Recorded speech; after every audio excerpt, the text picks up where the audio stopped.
off your assignment for yesterday, I'd like to go through problem number 28. Generally, students, some do okay, some struggle, but I want to show you how to use your graphing calculator once again to do this. And we did one similar to with our graphing calculator earlier in the year, and I told you at that point, I said, we'll hit this again. Okay, we're hitting it again right now. Now you're given a graphing calculator note page. I will record this, so it'll be on my website. You can check it out if you forget, but hopefully you'll remember how to use linear regression, your stat plot, and your tape or your stat feature to do a stat plot on your graphing calculator. Okay, so in that line of best fit. So hopefully I can get that so you can see that a little better. All right. So the first thing we need to do is we need to actually enter some data into our table feature. Okay, actually before we do that, I'm going to go ahead and clear my memory. So I'm going to, if you remember, second plus, okay, 712. So let me zoom out here. You guys can see. Okay, so once again. So second plus 712. Okay, that resets all your RAM. You're back here. Okay, and that also turned off your stat plot. It brought you back to the standard viewing window, and we're good. So now if I'm going to enter this data for X and Y into my calculator, this, remember, if you're looking at a table, your top is your X, your bottom is your Y. Okay, I just assume you know that now because you made it through your algebra. Okay. All right, so what we're going to do is we're going to enter X into what's called list 1, and we're going to enter Y into what's called list 2. Okay? So in our calculator, we're taking a look at it. We're going to go to Stat, because we're dealing with statistics here. So that's this button right here. So I don't know how you'd like to use your note sheet, your graphing calculator note page, if you highlight things or if you put a number by it and note it on the side. It's kind of up to you, or if you just list the steps. To enter data into a list, you go to Stat. And once you get to Stat, you're selecting option 1, which is Edit. And notice in that option, it gives you list 1, 2, 3. It gives you a bunch of list options. I want to enter data into list 1 and list 2. Now, if for some reason your list 1 is gone, and on your calculator it starts at list 2 or list 3, that's okay. Just use those. Okay, we need to get those other lists back. They've been archived somehow, and there's ways to get them back, but we're not going to go through that now. You can bring that up to me later if you'd like to do that. Okay, so list 1, I'm going to enter the years into list 1. So my years, I've got 1968, 73, 79, 83, 90, and 95. Okay, we're going to go ahead and I'm going to actually keep the year as a year. Sometimes you'll say 1968 is year 0 and move on from there. But I'm going to go at it with 1968 being 1968 rather than calling it year 0. 1973, 1979, 1983, and 1990, and 1995. All right, and then if you arrow over, you're able to enter your data for your Y, which is list 2. That's your population. So 1968 corresponds with 465. 1973 is 710. 1090 for 1979. 1200 for 1983. 1553 for 1990, and 1815 for 1995. A quick error check for you. When you're done with a list, you should always look at all your lists and make sure you have the same number of entries for each list. If you don't, you will get a dimensional error later. All of a sudden you'll hit something, it'll go dim error. And you're like, what's that mean? I don't even know what that means. Your lists don't match up. It means you forgot to put in a number. You don't have the same number of items in each. Okay? So right now we're going to go ahead and hit quit. We're going to get out of that menu. second, quit. Second mode.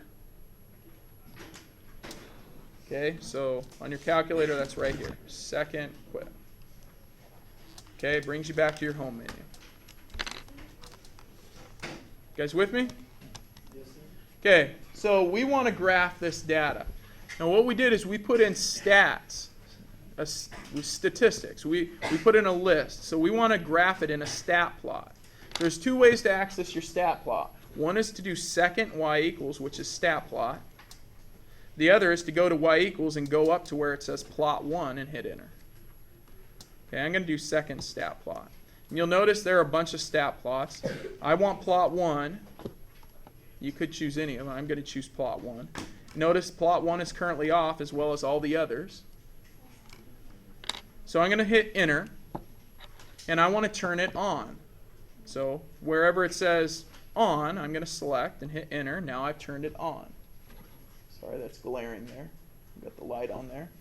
Okay, so I go there, I hit on rather than off. Now on is highlighted. Notice the type, we don't have to change any of this, but type, the default type is a stat plot, a scatter plot, which is what we want.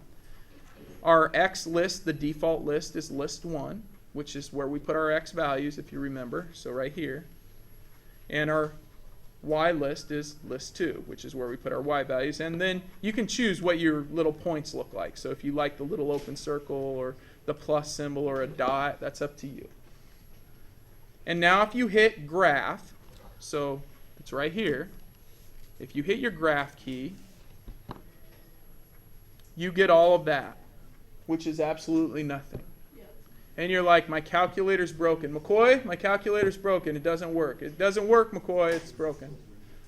Okay? So, yeah, you have to zoom. Remember our data, right now our default graph goes up to 10 and down to negative 10 on the y-axis. Well, our y values are 465 all the way up to 1815. So the easiest way to get to that data, you can use multiple zoom features, but the easiest one to do is zoom and select Zoom Stat, because that's where you put your data. Zoom Stat actually happens to be number 9. Or you can just scroll down to where it says Zoom Stat. Make sure it's 9 on yours. It's there, it's one of those. Usually it's 9 though. And you hit enter and then all of a sudden there's all your data.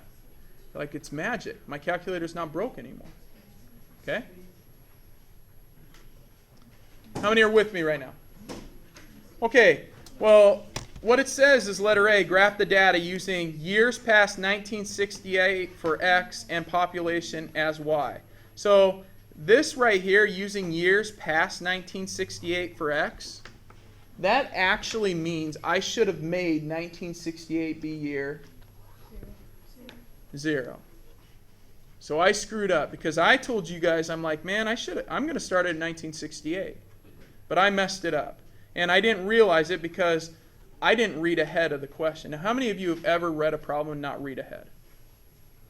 Okay. I did that. Now, how many of you knew I was messing up right away? And thanks for saying something. I appreciate it. Okay? So that just means now we have to go fix that. Darn it. Well, how do we fix it? Well, the way we're going to fix it is we're going to go back to stat. So click on stat. And click on edit. And now 1968 is no longer 1968. 1968 is year 0. So I'm going to put that here. I'm going to actually write these so don't mess them up. That's year 0. What's 73 then? 1. It's not 1. 1969 is 1. Yeah, this is 69. 70 is 2. Right? 69 is 1. 70 is 2. 71 is 3. 72 is 4. 73 is 5. 74, the best year, just want you to know, is 6. Okay, what is 79? 11. 83. 15. 90. 41. 22. Or 22. 95. Now I'm taking your word for it. Are we good on those? Yeah. Okay, so when we go back in here, we now have to fix that. Now, there's a couple ways. You could go up to L1 and just say, I'm going to clear it. I highlight L1 and just hit clear. and enter. And that just deletes everything in it. And then you can re-enter the data. So I'm going to go 0, 5, 11, whoops,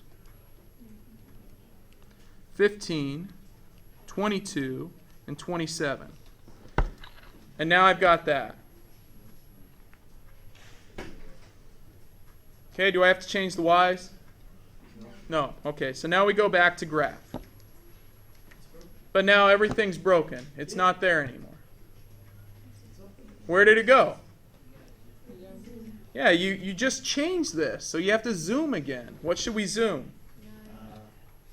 Yeah, let's just zoom stat again. So zoom, I went the other way, zoom 9. And it should bring you back. But you'll notice one of my points is actually on the y-axis now.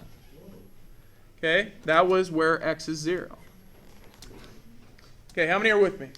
How many know how to edit a list now? Good. All right. Does a linear model seem reasonable? In other words, does that look like a line? It looks like you could make a line. Draw the trend line.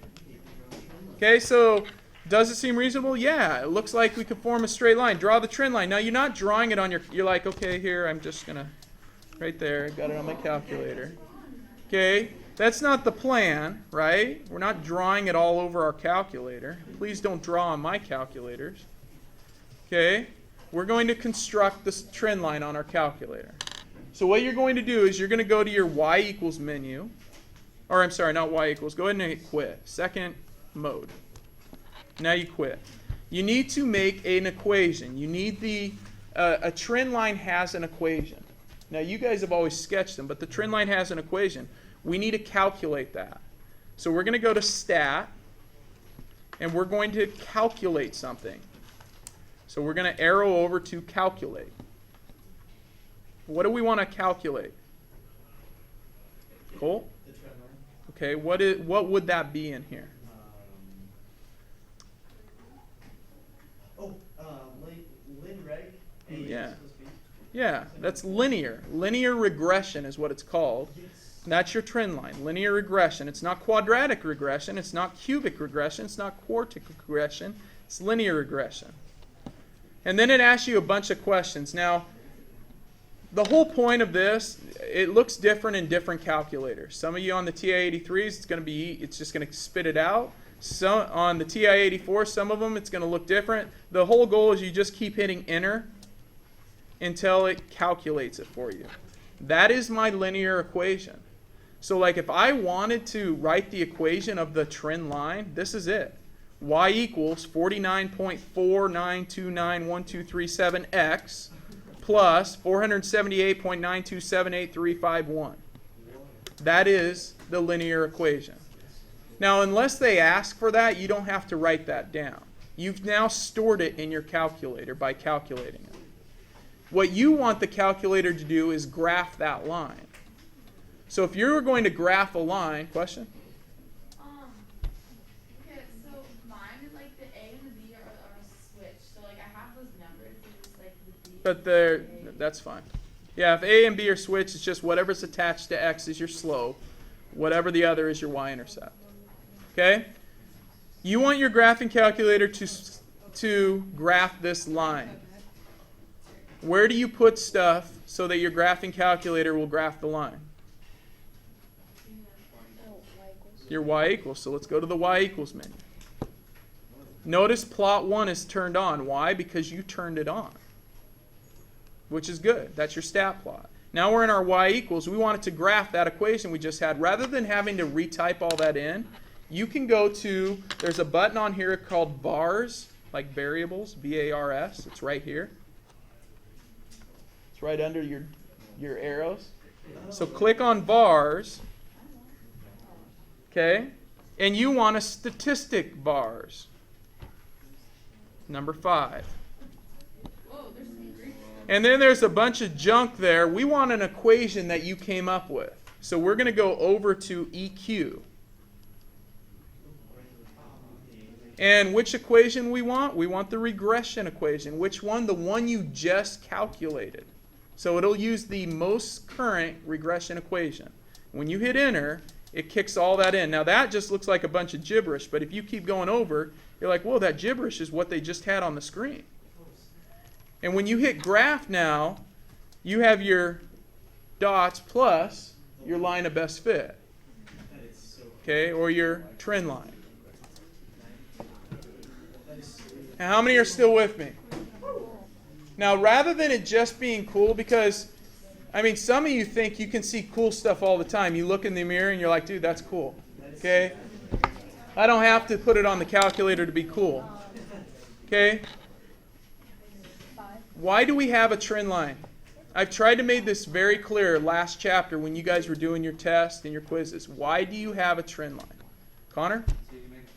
So you can make a prediction. The whole point of a trend line, write an equation. Well, by the way, they gave you the equation, so maybe you're supposed to there, but I didn't read ahead again, okay? Use the trend line to predict in 2000. Well, what is X in 2000? Cole? That would be 32. 32. So if I use my trend line, I can make a prediction. Now, where can I find 32 real easy? Jaden? Isn't it in the table? Yeah, it's in the table. If you go to second graph, that's your table feature. And if you want to find 32, in this case, 32 is pretty easy to scroll to. You can actually scroll down to 32. If you're like, dude, that's a long way away and I really don't want to put that much pressure on my finger 32 times, that's a lot. Okay? Then what you could do is you could go to table set, second window, and tell your table to start at not 0, but 32. And then hit table, and it'll start at 32. The population is 2062.7 based upon your trend line. Now, you don't get that unless you put a trend line in. If I don't want you to do this, but if I went back to my y equals and I clear that, and I hit table, I don't have any points. That only works if in that I actually use my vars feature and get that regression equation. Then in my table I get that value. That's why you put the line of best fit in. Okay? If a recreational lake is built in the next county, would you expect the trend line to be accurate? Explain based on that. Yes or no, and why? Okay? You're going to answer. I'll let you guys answer. Any questions there?